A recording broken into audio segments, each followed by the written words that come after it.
protesting in Iran earlier this year. And Focus Now, Senator John Cornyn, Republican of Texas, member of the Foreign Relations, Intelligence, and Judiciary Committees. Great to have you in Focus. First of all, thanks. I just want to hear your top-line thoughts on whether Democrats even care about what's at stake here. Well, I don't understand anybody who thinks that Iran getting a nuclear weapon is a good idea. That would be dangerous and destabilizing not only in the region, but for the world. And that's what President Trump is determined to do. And we can't allow Iran, the Iranian regime, to hold the world, including the United States, hostage to higher energy costs by blocking the Strait of Hormuz. So I think the president's doing the right thing. It's a little short-term pain for long-term gain, but I support it. And what would you say will make the needle move among Democrats right now? I mean, I know you're having conversations, and I just want to get a feel for, are they trying to do a deal here? Don't they understand that we are putting so much pressure on the enemy right now that it's working without a bullet fired since the ceasefire on our side? I think it's reflexive opposition to President Trump. Trump derangement syndrome, as it's been called. We're not having discussions with Democrats because they simply are not willing to come to the table and tell us, what's your solution? If you don't want them to get a nuclear weapon, you tell us what you would do, and they have nothing to say. Well, I hope they didn't go back to reflexive cash from Biden and Obama and all that, because that didn't work. The Trump administration is approaching the war on Iran's regime from two fronts, the military and what the administration is now calling Operation Economic Fury. Here's Treasury Secretary Scott Bessent. We have whole countries that if you are buying Iranian oil, that if Iranian money is sitting in your banks, we are now willing to apply secondary sanctions, which is a very stern measure, and the Iranians should know that this is going to be the financial equivalent of what we saw in the kinetic activities. Senator Cornyn, I shared with the audience you're on the Intelligence Committee, and I would imagine you're talking all about the intel around Iran, particularly its economy. How bad is it? Well, the oil that they sell, in spite of the sanctions which are already in place through the Ghost Fleet, they work with countries like Venezuela, the Russians, and the Chinese, who import 70% of their oil. They've been able to evade those sanctions until now. This now shuts down the entire oil sales, which I said is an economic lifeline for the regime. So I agree with Secretary Bessent that in addition to the kinetic activities, eliminating their inventory of ballistic missiles, stopping their nuclear program, and damaging and setting back their industrial base, that this is an important component. And I don't think they can last very long, which is why I share President Trump's optimism that we're closer to the end than the beginning of this conflict. Sir, it is great to have you on the program today. Thank you very much. Thank you. Thank you very much. Well, we'll get to this, and it is a shocker. Police in Virginia say former Democrat Lieutenant Governor Justin Fairfax was found dead in an apparent murder-suicide, the latest on that new investigation. Plus, Democrats are on the defensive on questions over the sex abuse accusations against former Congressman Eric Swalwell. I had no idea until I read the San Francisco Chronicle. You had no idea? None whatsoever.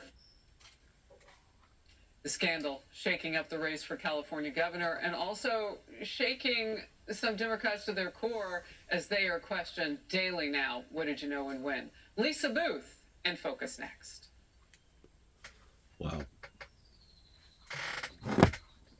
What did you know and when did you know it? Exactly.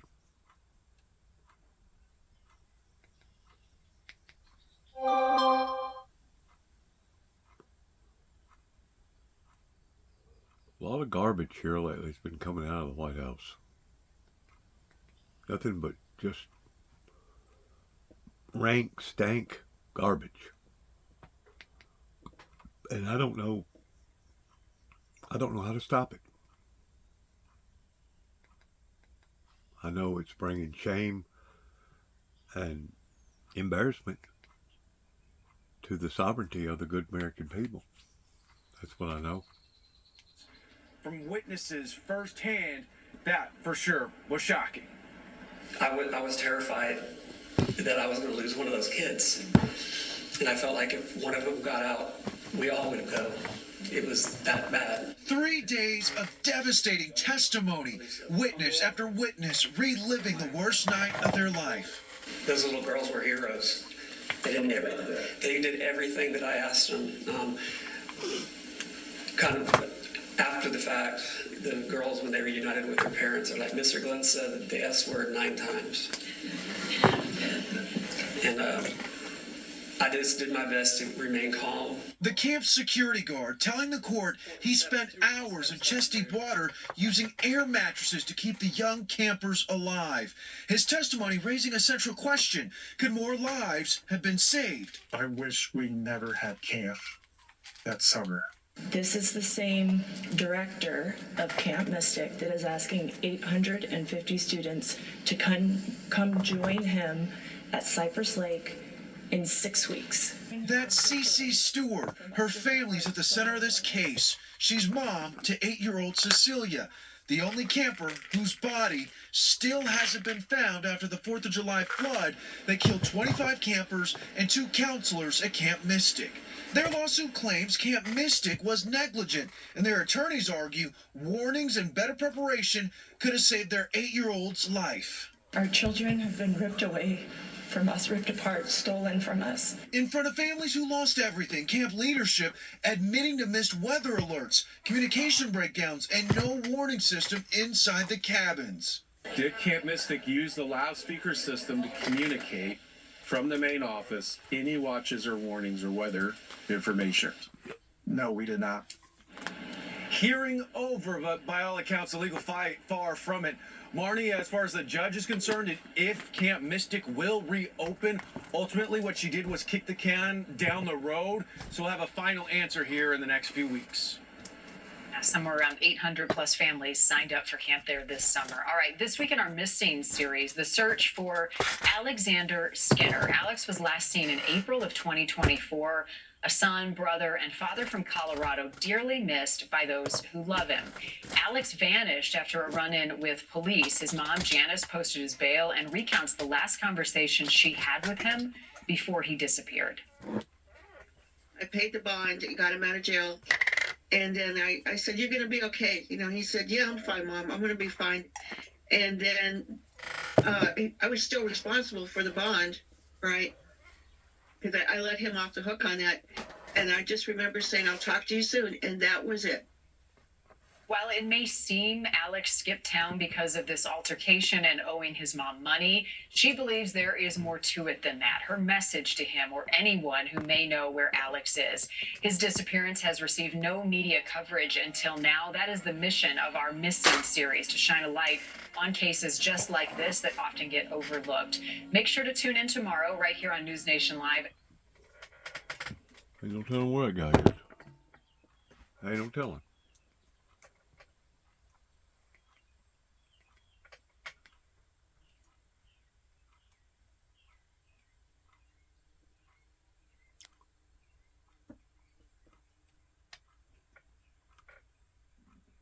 There's so much stuff going on right now in the world, it ain't funny.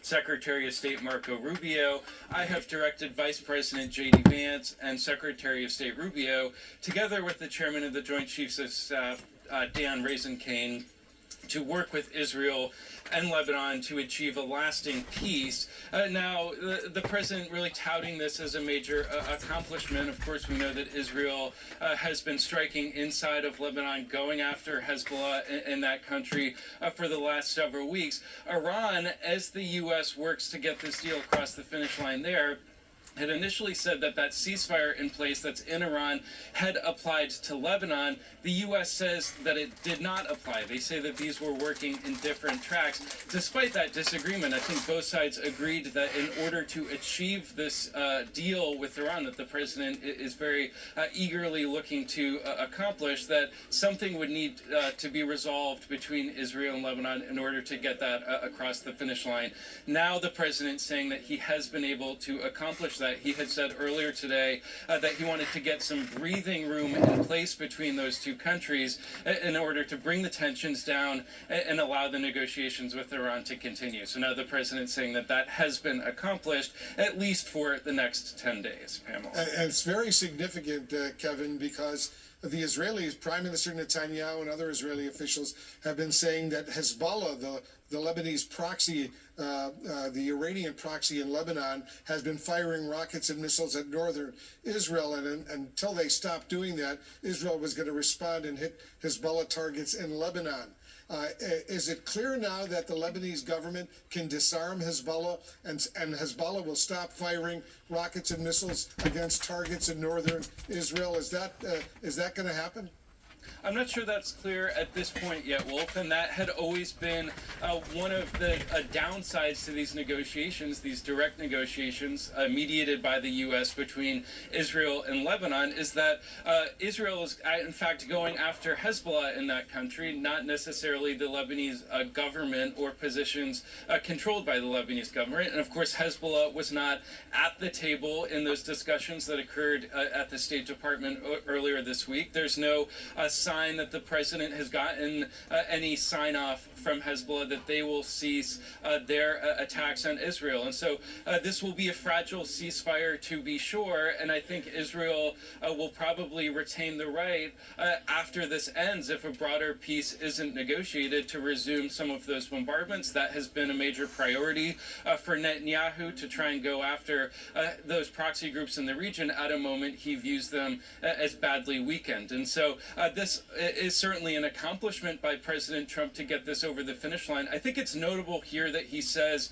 that the Joint Chiefs Chairman, Dan Kane, will be involved in ensuring that this lasts, which leads you to believe that there will be some intense monitoring on the part of the United States to ensure that both sides adhere to their agreement here. But I think for the U.S., this does provide some breathing room as they work to get that broader deal with Iran across the finish line. We've heard all kinds of optimism coming from the White House, a suggestion that peace talks might resume again in Islamabad very, very shortly. Getting this agreement between Israel and Lebanon finalized, I think, makes that much more likely. Certainly. And let's go to Islamabad right now. That's where we find our Nick Robertson, CNN international diplomatic editor. What is your reaction to this, Nick?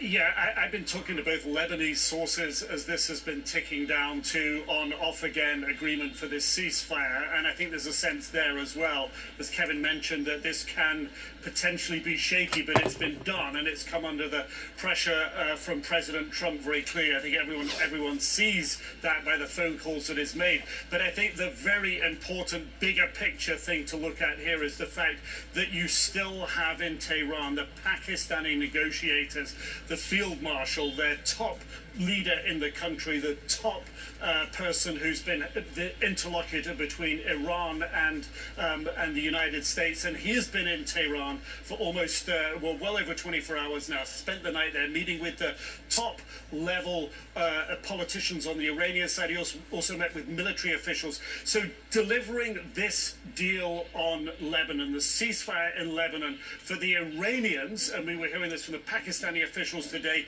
is a critical part for the Iranians of trying to get the bigger deal of making this a more permanent ceasefire between the United States and Iran, and a very key step to getting whatever Iranian compromises there may be, and I'm saying maybe because we don't know what they are, but viewed as a package of interlocking needs from both sides that come together. The Lebanon issue was important for the Iranians, so what are they prepared to do and concede? And that right now is what the Pakistani delegation will be figuring out there in Tehran. And I think there's a sense here I get it from talking to my sources of a sense of momentum, of a sense of possibility, of a sense of optimism. And I use my words carefully here, in reference to what I hear and learn from sources, a sense of optimism that we can get to a second round, potentially face-to-face talks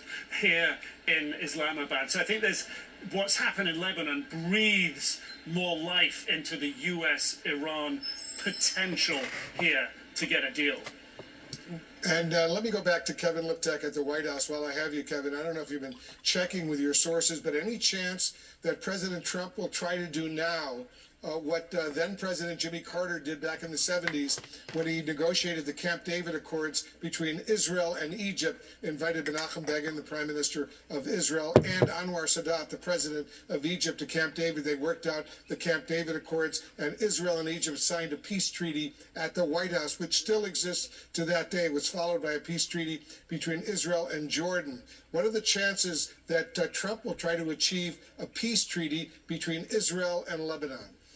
I think the president would view the prospect of doing that very positively if he thought that it was possible and if he thought that both sides were willing to come to a lasting agreement to end the enmity between those two countries. Obviously, the president has openly campaigned for a Nobel Peace Prize. He talks, including in this Truth Social earlier today, about the number of conflicts that he's been able to resolve. I think the immediate focus, however, is this deal with Iran. The president very intent on bringing the war that began more than 6 weeks ago to an end. Obviously, this ceasefire between Israel and Lebanon is a step in that direction. I'm not sure his thoughts are necessarily at a point of brokering some grand peace accord between Israel and Lebanon, but I think if you were to ask him, he would be open to the idea of doing it if he thought that both sides were ready to come along and agree to it. You know, last week the president had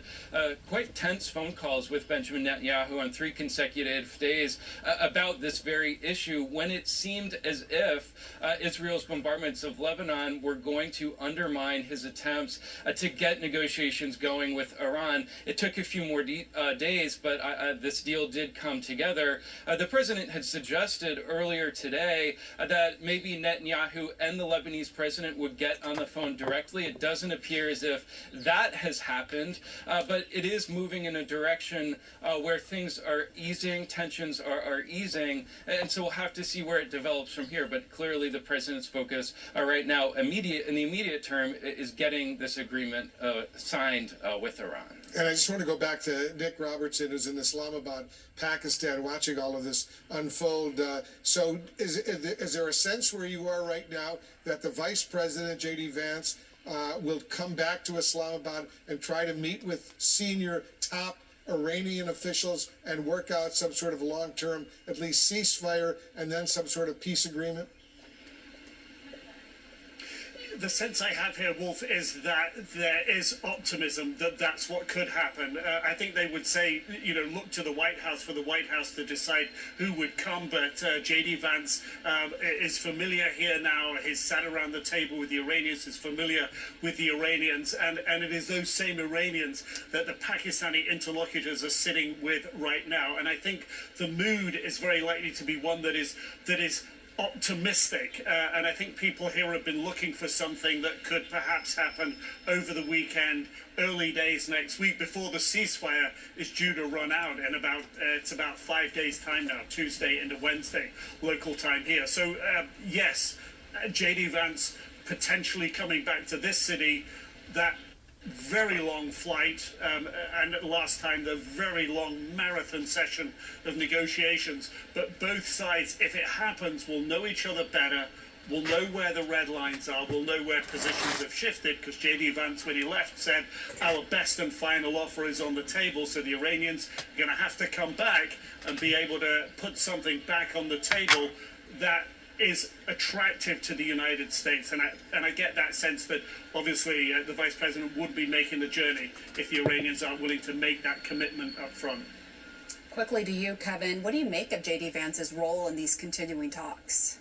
You know, it is fascinating because it's been no secret that J.D. Vance was a skeptic of launching this war in the first place. President Trump has essentially acknowledged that in public. So the fact that he is now responsible in a lot of ways for trying to bring the conflict to an end, I think puts him in an interesting position. He has not been someone who has had a major foreign policy assignment of this type previously in the Trump administration, and certainly this is the kind of thing that could elevate his stature. But I think for President Trump, he's watching him very closely. You know, he joked, I think he was joking, that if Vance fails to reach a deal, that he would blame him for it. And so it is a tightrope walk that I think he's navigating here. But for now, it is clear that the president has a lot of confidence in him. By all accounts, according to White House officials, it will be J.D. Vance who is leading this next round of negotiations if discussions come together. It does seem as if he's on something of a short leash. You know, he said in Pakistan last weekend that he got on the phone with the president as much as a dozen times over the course of those negotiations. But it's a significant role for him, perhaps the highest profile role, at least in the foreign policy front, that he has had in this term so far. And we're just learning from the president just posting this, that in addition to the statement just issued, he's going to be inviting the Prime Minister of Israel and the President of Lebanon to the White House for the first meaningful talks between Israel and Lebanon since 1983. Certainly significant developments Very here. significant, Yeah. potentially. Potentially. We'll see how it plays out. Kevin Liptak, Nick Robertson, thank you so much. And to all of our viewers, thanks very much for joining us this morning. And colleague Dana Bashtar. Well, that would be something if they got an agreement. That would really be, that would be remarkable. Absolutely remarkable. Let's pray that peace will come to the Middle East, because it's very, very evident of how crucial that these extensive talks are right now. And let's just bond together and believe, to pray for not only peace in the Middle East, but peace throughout the world, because the world right now is so sensitive in turbulence happening, that one bad event can happen on one side of the planet that will affect the other side of the planet. And I think that now, since this has unfolded the way that it has, that a great deal of people are now beginning to recognize that towards the sensitivity of the global communities throughout the world. And it ain't just gas. It ain't just fuel pertaining to energy, but it's fertilizer, it's food, it's all the above. We're all in this together, regardless whether we like it or not. We're all in this together.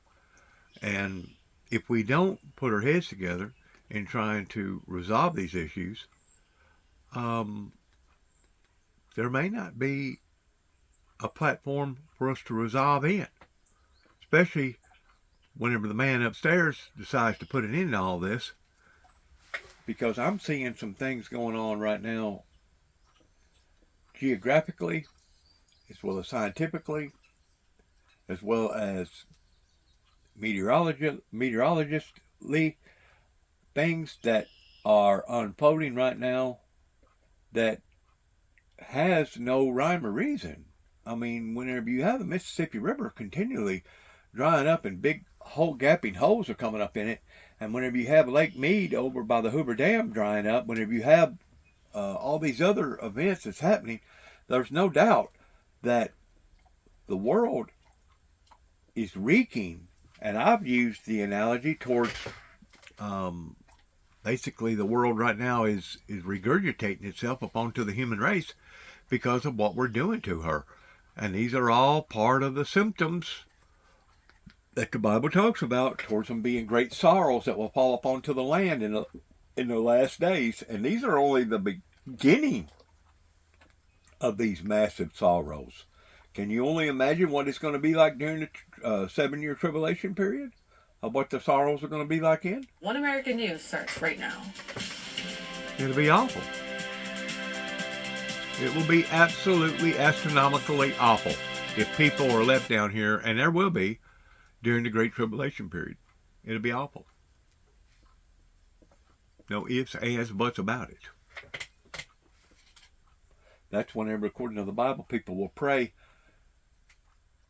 for the rocks to fall upon them, and the rocks fell not, pertaining to them wanting to die, and they won't be able to. That's where some of these movies come from in Hollywood, pertaining to zombies and dead people walking around and stuff like that. That will literally be part of the dynamics on the planet during the 7-year tribulation period, the way that I understand it. It'll be awful. A Capitol Hill nail biter. House Democrats making a new attempt to restrict Donald Trump's war powers, with some Republican lawmakers on the fence. And the big question is, will they break ranks and deliver a rare rebuke to the president? We are watching it unfold live. Plus, Trump's war sparks an energy crisis overseas. The warning that Europe has only 6 weeks of jet fuel supplies left, with big implications for the summer travel season. And the damaging GOP politics of picking a fight with the Pope. How a leading bishop is now giving Bible-quoting Republicans a lesson in theology. And the new divisions that's creating in Congress. An awful lot to get to on this Thursday, but we start live on Capitol Hill, where we're about to find out whether the Iran war's unpopularity, which has increasingly frustrated Trump voters around the country, is going to cost the president support among Republican lawmakers as well. So this is what you're watching. The House holding the vote on the president's war powers. It is the latest in a series of attempts to restrain his ability to wage war without congressional support. Now, it's not clear if it'll pass, but if it does, the political message would be unmistakable. Combine that with polling that shows barely half of Republicans now believe the war itself was worth it. It's clear the administration is under increasing pressure to find a way out. That prospect will be tested when negotiations resume, potentially as early as next week. All of that has people inside the White House telling our own Jonathan Lemire that the president is flailing. John writes, Trump's usual maneuvers had not worked, so he believed that his only play was to escalate. But it wasn't strategically employing unpredictable behavior to get his way. It was desperation. He looked erratic. I want to bring in MS Now's Kevin Fry on Capitol Hill. Tyler Pager is New York Times White House correspondent, and former Democratic Congresswoman Jane Harman from California, who was ranking member on the House Intelligence Committee and is president emerita of the Woodrow Wilson International Center for Scholars. I want to go straight to you, Kevin. Where's that vote stand right now? All right, so as we're watching right now, and you'll have the latest and greatest on the screen, I'm sure, is that we're only seeing one Republican currently voting in support of this. That would be notably one less than the last go-around. Democrats, though, are much more in line. There were 4 Democrats that voted against this the last go-around about a month ago. Now it seems they are largely in lockstep. I was talking to Congressman Gregory Meeks, the top Democrat in the House Foreign Affairs Committee, who is also spearheading this initiative. He has been working Republicans, trying to get them off the fence to side with him, but clearly that does not seem to be playing out. We're still watching a few more Republicans to see how exactly they will cast their ballots. The debate on this resolution got incredibly heated, and quite frankly, lawmakers were throwing punches at each other over exactly what the future of this fight should look like, questioning each other's patriotism. Here is some of that. Politics. Everything that my colleague just talked about, his hypocritical remarks about we need to do these things, it's all politics. My Democrat colleagues are not paying attention to national security at all. I never challenged the gentleman's patriotism to this country. He better never challenge my patriotism to this country. To think that he has a privilege to do that, no. There's no one that has more patriotism. I have family members who lost their lives for this country. I'm here because of my patriotism. And that continued in various states for the better part of an hour. Now, one of the things to level set here when it comes to this is even if this were to pass, which at this point, unless there's some last minute changes in the vote, it seems likely that it's going to squeak by in the losing column.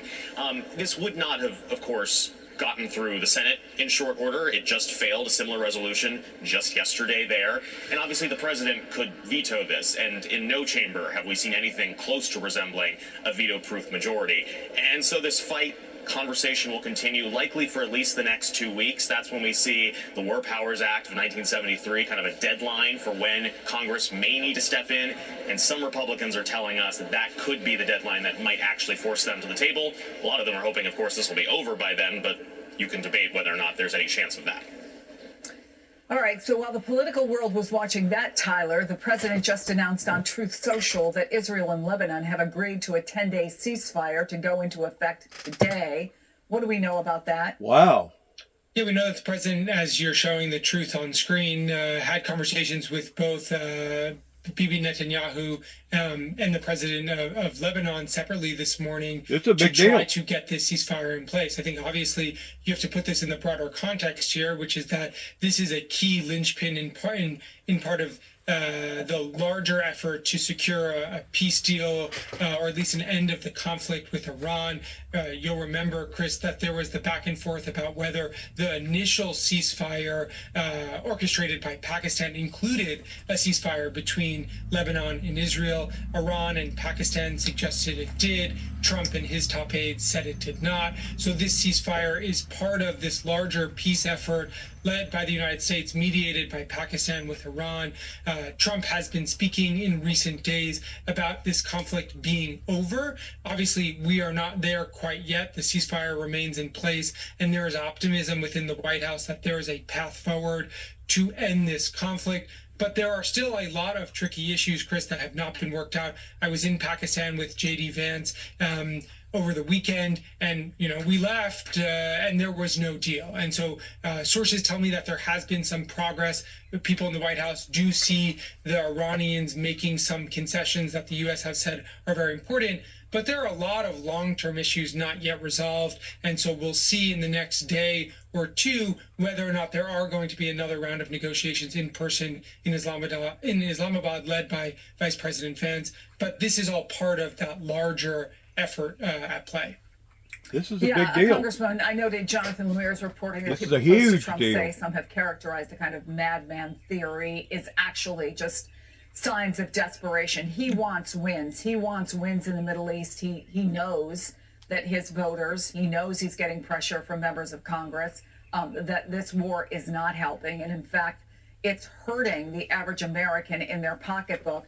It's interesting to watch the timing of this, right? That he makes this announcement exactly when the War Powers vote is going on. I don't know if we read anything into that. The vote has just failed, not a huge surprise, but I wonder what you make of all these developments unfolding literally in just the last 5-10 minutes. Well, my new acronym is CACO, Congress Always Chickens Out. And I think it is tragic that the Article 1 branch of government, which does have the constitutional power to declare war or not, is ducking its responsibility, whichever way members come out. This has been going on for 40 plus days. And as you pointed out, or your reporter just pointed out, that on May 1st, which is day 60, Congress under the War Powers Act is going to have to do something unless the president claims another emergency exception for 30 days. I don't think we'll get that far. But I do want to say that there's some good news. The ceasefire in Lebanon is a big deal. Hezbollah has not agreed to it yet. But It is a big deal. Somehow Hezbollah could be pushed out of the government of Lebanon, and Lebanon could return to its history of democratic governance. I remember when Beirut was the Paris of the Middle East, glorious place. Well, yeah. That would be a big piece of a victory. The rest of it is a lot harder. And as I see it, I think there is zero chance that Iran will agree to no nukes ever. I don't think that happens. Maybe an extension of some kind of a pledge not to nuclearize for some period of years, although they may cheat on that. I don't think there's going to be regime change. I see no chance of that. And maybe, just maybe, the Strait of Hormuz will be neutral again. But Iran always has the threat of taking speedboats back, and there are other ways it can still cause mischief. So are we going to end up with a status quo ante or some real improvement here? I think it's not clear. Well, there's no doubt in it. If anybody listened to the Pentagon briefing this morning with Secretary Hegseth, there's no doubt. He kept calling it, the Department of War, as they have tried to rename the Department of Defense. He speaks in terms of strength always. So at the same time, all these negotiations are going on about the war in Iran. There's new reporting from the Wall Street Journal that the White House is asking automakers and other American manufacturers to play a larger role in weapons production. Secretary Hegseth said he wants them on a wartime footing, on top of the $1.5 trillion military budget they're asking for. This is how one Democrat, Becca Valent of Vermont, characterized it all this morning. I don't think you could talk to any member on my side of the aisle, and I imagine all the Republicans as well. We're all hearing the same thing from constituents. They can't afford to live right now. They can't afford their car payment. They can't afford their mortgage or their rent. They can't afford health care. And so then you have Russ Vought coming before the Budget Committee and essentially saying we need to supersize the Pentagon budget. It's clear that they are not at all interested in helping the American people right now with their day-to-day struggles. So that combination of things, both a request in the budget, but then something that this country has not done since World War II, going to manufacturers to say, we need your help in amping up our weapons production. What message does that send, Congresswoman? Well, I chaired recently the Commission on National Defense Strategy, and we pointed out, and it is true, that the defense industrial base is in pathetic shape in the United States. Steps are being taken, and I applaud the Trump administration for doing that. But lethality is not the ticket to re-election for the Republican Party or for peace in the world or for American, whatever Trump wants to call it, America first. It's not the ticket. The ticket is diplomacy and all elements of national power, which is something we called for. We're shortchanging diplomacy. We're shortchanging any form of aid to third world countries. We're going back on our values. And I just see this as, sadly, a lot of shock and awe to lead to shock and awe, not to lead to an America that all of us want to be part of. So let me wrap this up with you, Kevin, if I can, because obviously the Democrats did not get what was a long shot in the first place, right? Which was that they were going to get this war powers passed. I've lost track of how many times the House and the Senate have voted on this and been unsuccessful. Maybe you have that number off the top of your head. But apart from that public vote of support for the president, what's the level of nervousness you're hearing on the Hill every day that we inch closer and closer to the midterms? So I'll answer the first thing first, which is there have been 2 votes. This is the second vote on the House side, if I'm doing the math correctly, on the Iran subject. 4 test votes over on the Senate side. All of them have failed in various degrees, largely along party lines. When it comes to the nervousness, I mean, look, obviously, part of what we saw on the floor today was this angst and frustration about anyone that's questioning, patriotism. But at the same time, these lawmakers are looking at the gas prices. They are keenly aware of the ripple-down effects, let alone the polling that it shows that Americans, quite frankly, aren't necessarily keen on this. There is certainly a nervousness, especially as we inch day after day after day closer to the midterms. It's part of the reason, I would argue, that you've heard so many Republicans, as I've talked to them and others over the last couple weeks, constantly saying this is short term, it'll wrap up in the near term, this is not going to be a long-term event, basically wishing themselves into believing that this is not going to carry on and thereby still be front and center as we get closer to Election Day. Kevin Fry, Tyler Pager, former Congresswoman Jane Harman, thank you all. In 90 seconds, the Army Secretary involved in reported behind-the-scenes clashes with Pete Hegseth going before Congress. You're going to want to hear what he had to say next. Well, it sounds to me like there's been some some substantial achievements regarding Iran and Israel, and that's a good thing. That is a real good thing. That is a big deal. I just pray and hope that the events will unfold properly and that the deal with the Iranian Strait will open up and that things can halfway get settled in a normal way. Because as of right now, it's really a sad state of affairs. That, you know, just like them talking about aviation fuel running out, only having a certain amount of aviation fuel. I mean, those are very serious matters. Very serious matters. That suspect is now facing felony charges, arson charges, for intentionally starting multiple fires at that warehouse. Investigators say he posted videos of himself setting pallets of paper on fire and was motivated by hostility to capitalism and corporations. He also reportedly compared himself to Luigi Mangione in a phone call. Kennedy. Stay in school, kids. If you want more choices in life and you don't like working for factory wages, then create your own reality. Don't destroy other people's. And that's what this idiot is trying to do.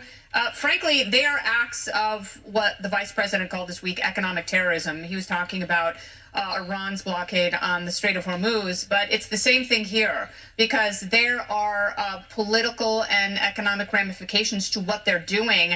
They're trying to instill fear in people and change behavior because of a radicalized view of capitalism that they share. And it's terrorism, and they should be prosecuted thusly because, you know, this guy, I don't know if he thought it was a prank or a stunt or just a way to get attention, but he easily could have slaughtered dozens of people who could have been trapped in that building. Because last I checked, paper is very flammable. And the dingbats who are going around harming Tesla dealerships, you know, they're also the climate psychos who no longer want cows or skyscrapers. They want everything to be electric, yet, you know, the largest electric car manufacturer we have, they're trying to do as much damage as possible.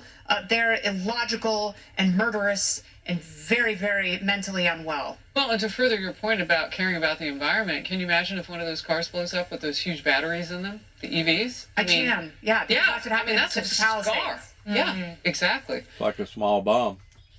I mean, the one guy filming himself setting things on fire and then posting it on the internet, I mean, that's not the brightest bulb, obviously, but Kennedy's absolutely right. This is terrorism. This is either political or politicized violence. That's what this very much seems to be.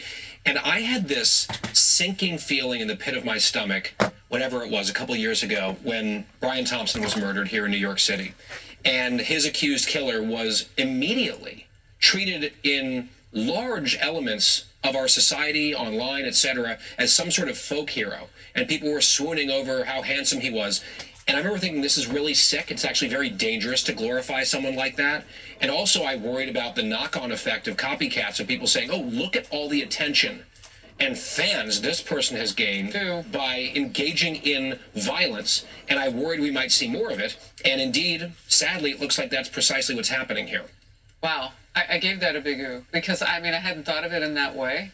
That is really frightening. Mm-hmm. It's a sickness. For Flex. Crazy. Someone who needs some meaning in their life, and this is what they go to because they've been conditioned online to see that this thing is applauded, this type of thing. And there's data points to back up your fear. Exactly. I mean, the research that came out in the wake of Mangione, and we saw him in some segments of society celebrated, there's now data points for that. And you can look at the question that was asked, political violence is never acceptable. Do you agree with that statement? Baby boomers, 93%. You go boomers. You got this. Gen X, 86%. Millennials, 71%. Good job, millennials. But Gen Z, 58%. Only 58% of Gen Z agrees that political violence is never acceptable. It's not just an isolated poll. Cato looked at it too. And what Cato found was this. They found that 40% of Americans aged 18 to 29 believe citizens taking violent action against the rich is sometimes justified. So it doesn't surprise me when I see that Southern California suspect, I believe in the notes that we have here, he's 29 years old. Now, this is not all of Gen Z. Love Gen Z. They are great, but there's definitely a devaluing of human life. I want to weigh in on this right here real quick. You know, when it becomes street justice, a lot of times, and I'm not saying it's right, but a lot of times it's motivated around a broken system to the degree that you're not seeing judges and our lawmakers do the proper and right things whenever it comes to punishing people in an accurate, persistent form. A lot of times. And I'm not saying it's right, but I'm just saying because of what's going on with A is going to affect B. Values life, then we got to do a reset on accountability and punishment and consequences. Yes, sending a message unequivocally, unconditionally that this is unacceptable. And in other words, if A was to be doing their jobs pertaining to our court system over here in America, B wouldn't be motivated towards taking the law into their own hands.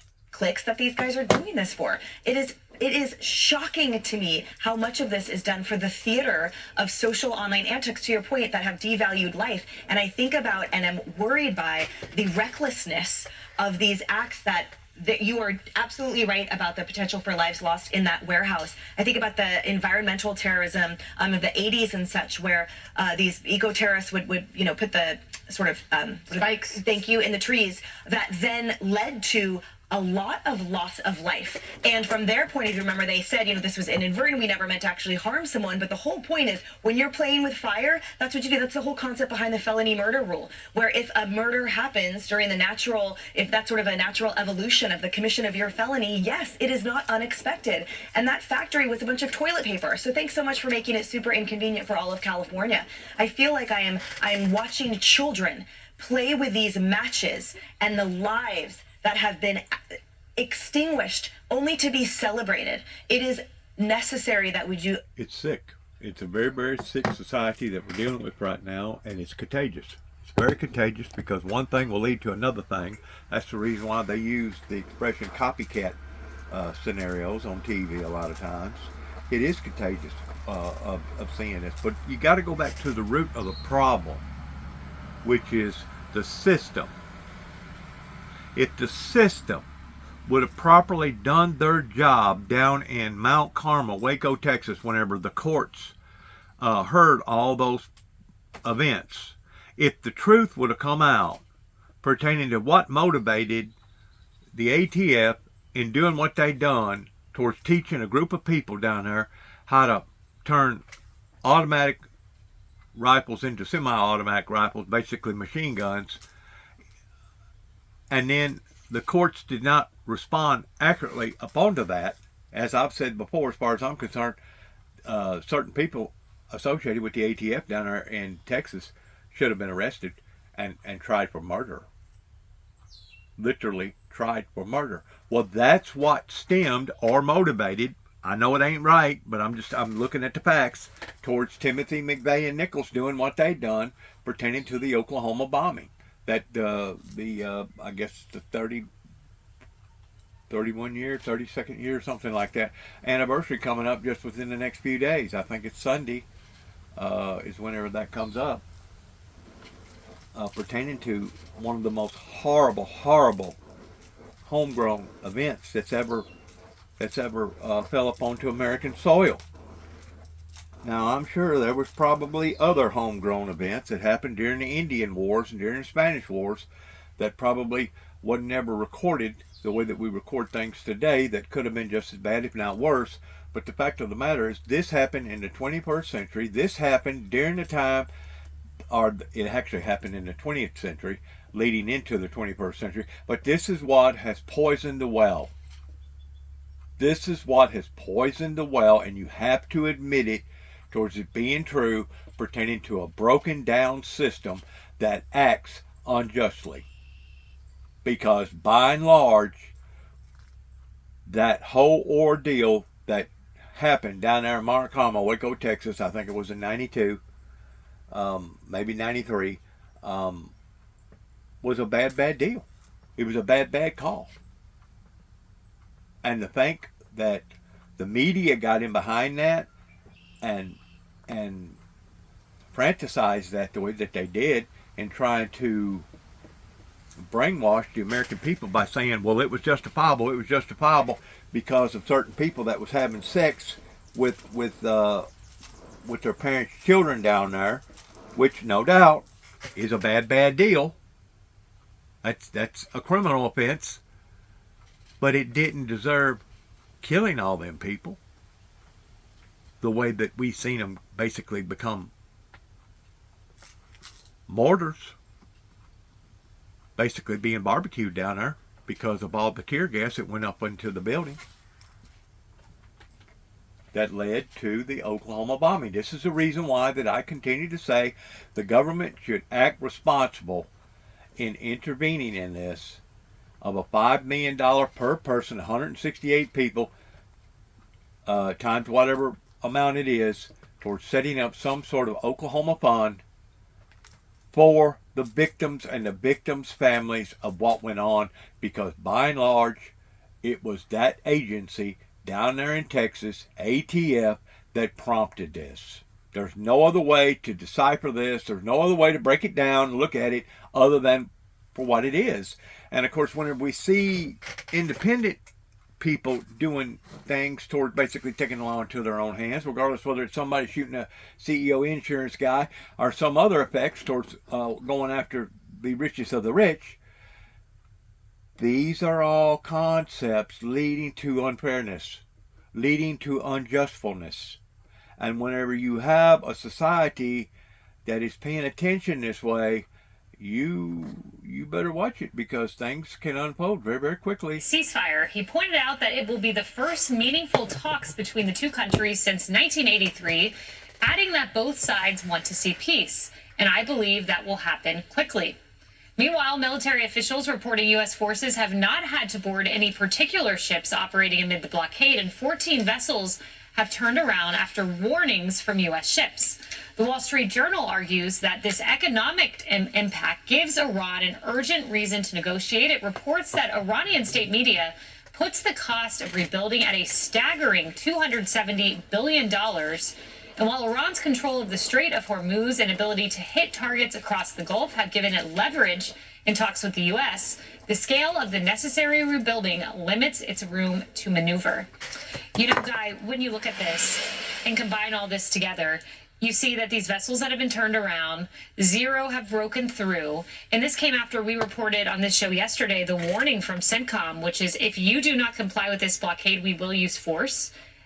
The Iranians know that words from the United States now mean action. This is no longer the plane loads of cash from Obama, the weak deal. This is no longer don't from Biden. This is an administration that says, we will board your ships, we will use force.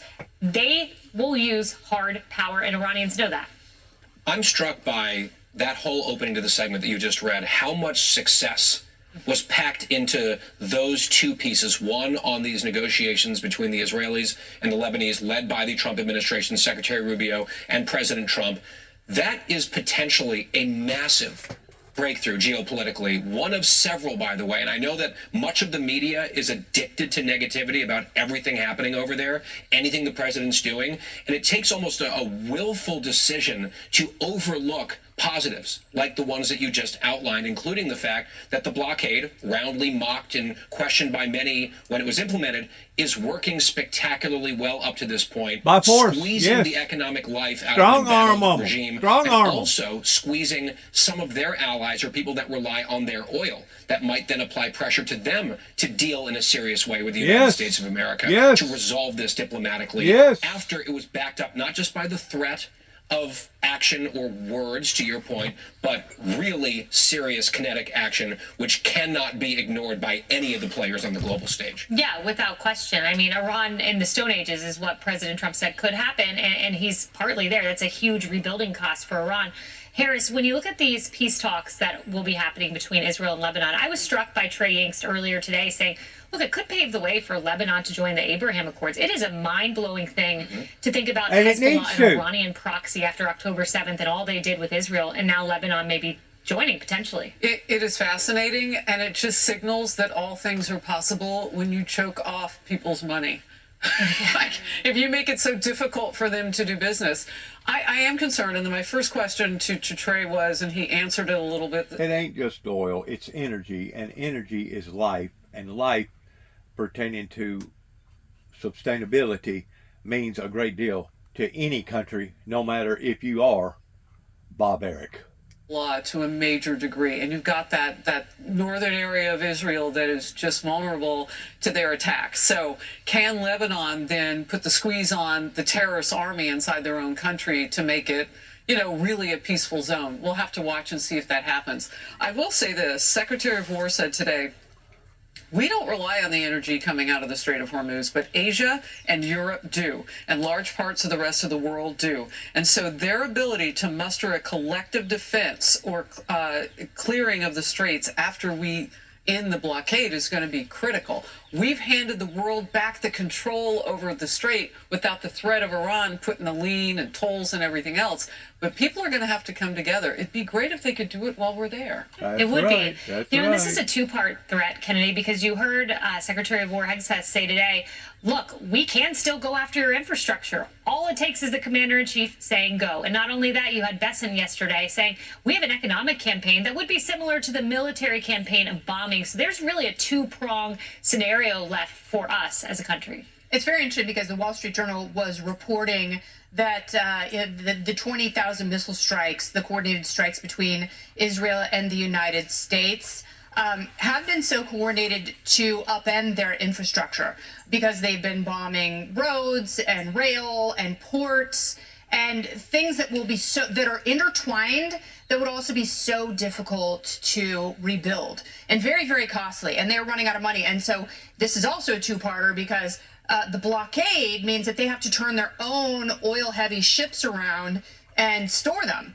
where they would normally be pumping oil in those storage facilities. So if they store them for too long, the pumping facilities just sort of stop and become ultimately inoperable in the future. So they don't have very long. They actually have a very narrow window. And so I asked my own personal West Pointer about the coordinated infrastructure rumblings and if that was any way reminiscent of what Sherman did in the Civil War. And he said, yes, it was. And Sherman learned that from Napoleon's march into Moscow and how that went. And then Patton learned from Sherman. And then Schwarzkopf learned from Patton. And now the current regime learned from Schwarzkopf. So all of these things that have been successful in the past hopefully will lead to less of a loss of life and a quick terminus of the conflict. We learned from Kennedy. Yeah, look at your history. I thought I was talking to Jack Keane just now. That was really good. Well, he and I are very similar. No. Wow, that's a lot of Well, it's just a common sense approach.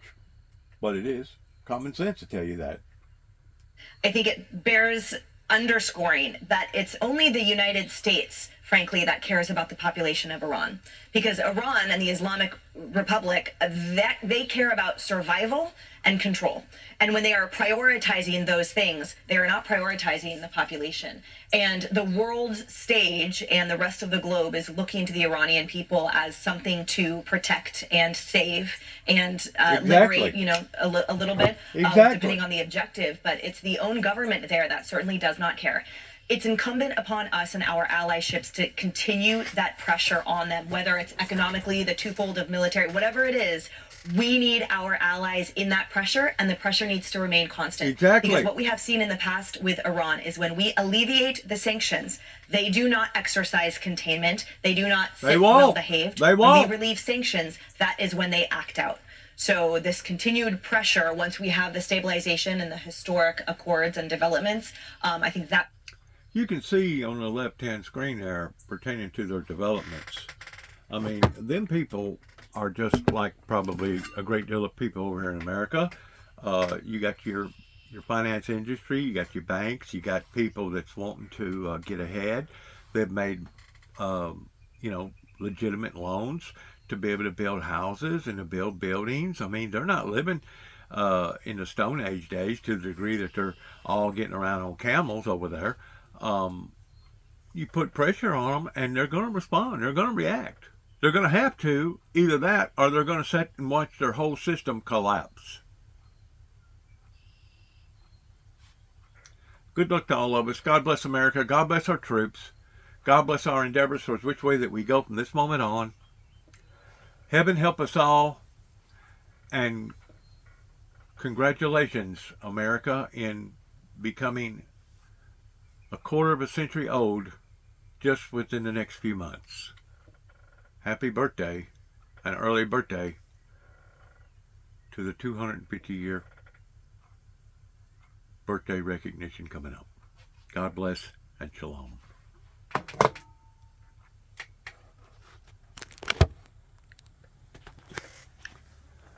There's my lazy dog. Jack, you gonna sleep your life away? You can't sleep your life away, buddy. You must get up. You must get up and get wheeling and dealing and going and blowing and going, man. Jack, you can't just lay there like an old lazy hound dog. Jack Smack. God bless. Shalom.